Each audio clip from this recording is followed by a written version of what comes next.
आदित्य त्रिवेदी को एक रहस्यमयी दस्तावेज हाथ लगा।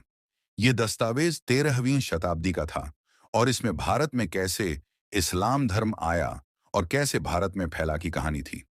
यह सिर्फ एक इतिहास की किताब नहीं थी, बल्कि एक व्यक्ति की आप बीती थी। एक ऐसे व्यक्ति की जिसने हिंदुस्तान की बदलती तकदीर को अपनी आंखों से देखा था। डॉ आदित्य ने दस्तावेज को पढ़ना शुरू किया और धीरे धीरे वह एक पुराने समय की दुनिया में पहुंच गए। सन 1192 में दिल्ली। मलिक अजीज, एक बूढ़ा इतिहासकार, अपने हाथ में एक कलम और सामने एक कागज रखे बैठा था। उसने अपनी कहानी लिखनी शुरू की। मैं मलिक अजीज, गौरी सल्तनत का एक मामूली सेवक, इस देश में इस्लाम के आगमन की गवाही देता हूं।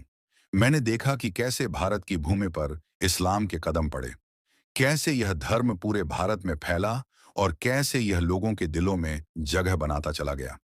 इसकी शुरुआत अरब व्यापारियों से हुई जो मालाबार के तटों पर आए। वे व्यापारी थे, लेकिन उनके आचरण ने यहाँ के लोगों को प्रभावित किया। धीरे धीरे यहाँ इस्लाम मानने वाले लोग बसने लगे। लेकिन असली परिवर्तन तब आया जब महमूद गजनवी ने भारत पर आक्रमण किया। उसके हमले लूटमार से भरे थे, लेकिन इस्लाम का विस्तार उसके बाद की सल्तनतों में अधिक हुआ।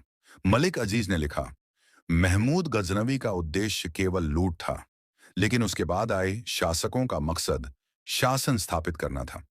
दिल्ली सल्तनत की नींव कुतुबुद्दीन ऐबक ने रखी। उसके बाद इल्तुतमिश और बलबन जैसे सुल्तानों ने इस्लाम को मजबूती दी। लेकिन असली विस्तार तब हुआ जब अलाउद्दीन खिलजी और फिर मुगल आए। सन 1300 दिल्ली। अलाउद्दीन खिलजी के दरबार में चहल पहल थी। उसके सेनापति मलिक काफूर ने दक्षिण भारत पर विजय पाई थी। दिल्ली के किले में अमीरों और उलेमाओं की सभा हो रही थी। अलाउद्दीन सिंहासन पर बैठा था और उसके वजीर ने कहा, हुजूर, अब इस्लाम का परचम और ऊंचा करना होगा। खिलजी ने उत्तर दिया, इस्लाम तलवार से नहीं, बल्कि इंसाफ से फैलेगा। लोगों पर अत्याचार नहीं करेंगे, बल्कि उन्हें हमारे शासन में सुरक्षा देंगे। हालांकि इतिहास में कई घटनाएं हुई जहां दबाव में धर्म परिवर्तन हुए, लेकिन ऐसे भी कई उदाहरण हैं जहां आपसी मेलजोल से इस्लाम फैला। सूफियों की बातें जनता के दिलों में जगह बनाने लगीं। 14वीं और 15वीं शताब्दी में भारत में इस्लाम का सबसे बड़ा विस्तार हुआ, लेकिन यह तलवार की ताकत से ज्यादा सूफियों की मोहब्बत से हुआ। ख्वाजा मोइनुद्दीन चिश्ती, निजामुद्दीन औलिया, बाबा फरीद जैसे सूफी संतों ने हिंदू और मुस्लिम समुदाय के बीच की दीवारें तोड़ी। उनकी महफिलों में सभी का स्वागत था। एक शाम दिल्ली के हजरत निजामुद्दीन औलिया की खानकाह में एक हिंदू संत आए। उन्होंने पूछा, इस्लाम में क्या खास है? निजामुद्दीन ने उत्तर दिया, इंसानियत। धीरे धीरे लोगों ने धर्म परिवर्तन किए, लेकिन वे केवल भय या सत्ता के कारण नहीं, बल्कि सूफियों के प्रेम से प्रभावित हुए। 17वीं शताब्दी में जब औरंगजेब गद्दी पर आया, तो इस्लाम के प्रचार का तरीका बदल गया।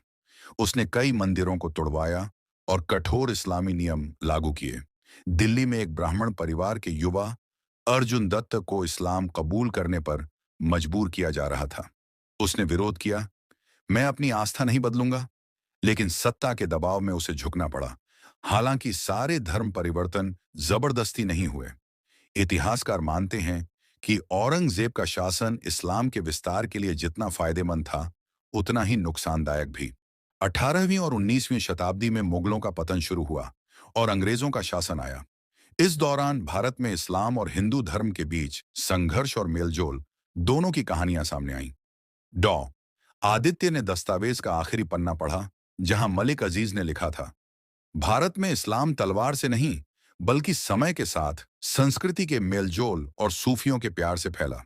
कुछ स्थानों पर जबरदस्ती धर्म परिवर्तन हुए, लेकिन वे ज्यादा समय तक स्थायी नहीं रहे। सच्ची आस्था दिल से आती है, तलवार से नहीं। यह दस्तावेज पढ़कर डॉ आदित्य को एहसास हुआ कि भारत की असली ताकत उसकी विविधता और सहिष्णुता में है।